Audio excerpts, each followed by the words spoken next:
There was a time when the United States could call the shots for the world.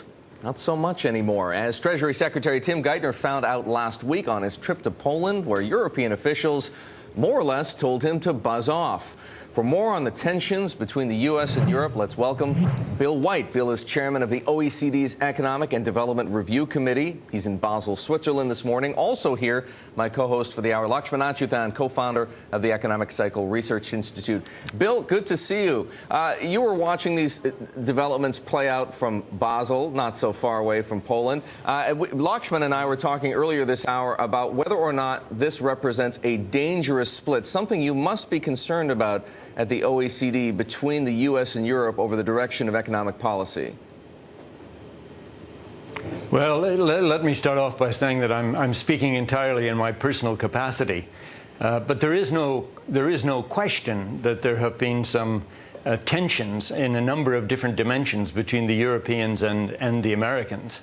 Not helped, I guess, by the general sense that the role of the U.S. as the hegemon is now under threat, and also not helped by the fact that the U.S. is now the world's biggest debtor, whereas, of course, the others find themselves in positions of being substantial creditors. So that's not helpful either. We don't know everything, Bill, that went on behind closed doors, but we do get the sense that the Treasury Secretary wanted the Europeans to, I guess, face up to the inevitable, that there is going to be stress on the banking system, that they need to top up the EFSF or perhaps its subsequent program, and be prepared for a financial collapse of some sorts, which may follow a Greek default and some domino effect defaults.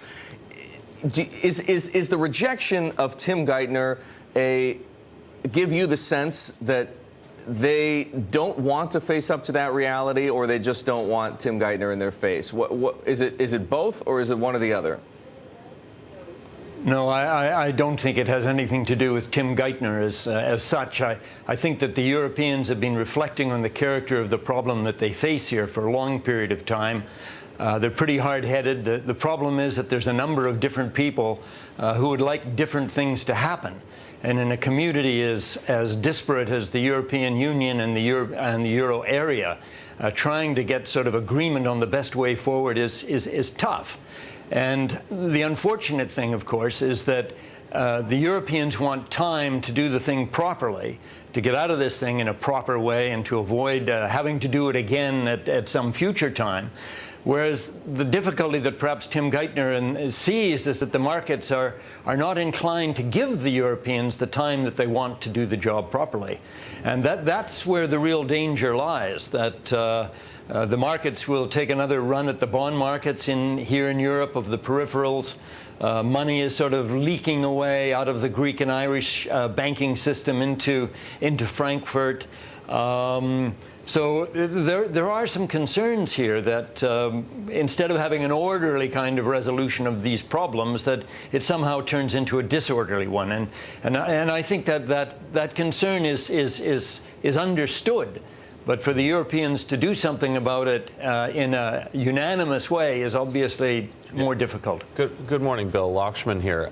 As I hear you talk about the issue of time and trying to figure out the policy while the clock is ticking, I cannot help but recall 2008 when we had a global, in essence, as close as you can come to a global recession. We had a global downturn that rocked the markets because the markets are, in theory, linked to the fundamentals. Today, the world is in a slowdown, and Europe is unable to escape that. Maybe everybody's slowing at a different moment in the cycle. But here, don't you need coordination? Isn't that the key word or the key thing that came out of 2008, where we had a global coordinated effort to kind of combat what was going on? Oh, absolutely. Absolutely. Yeah. And I think one of the difficulties, and I'm speaking globally here now, not just with respect to Europe, is that the kind of urgency that was there in 2008 that motivated the statements and the actions of the G-20, right. That urgency has been missing over the course of the last year or two. And I think they desperately need to get it back again before they meet in Cannes. All right, Bill. And there are things that can be done. Bill, I'm afraid we'll have to talk about the policy prescription that you might suggest, those things that can be done in our subsequent conversation. Bill, it's always good to see you. That's Bill White. He is the OECD's chair of the Economic Development and Review Committee, as he pointed out, speaking in his personal capacity.